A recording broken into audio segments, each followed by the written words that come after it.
I'm Mark Isselhardt, Maple Specialist with UVM Extension. Today we're going to learn how to make sugar on snow. So you need a few things to make it happen.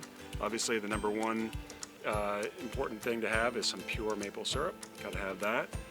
And then you're going to need snow. You also need a way to heat up the syrup. To do that, you want to have a nice pot that you can boil syrup in, and you have to have a thermometer. You want to pour your syrup into your pot, and then you want to turn the burner on high. Make sure you rely on your thermometer to tell you how close you are to getting to the right temperature. And we're shooting for about 235 degrees Fahrenheit.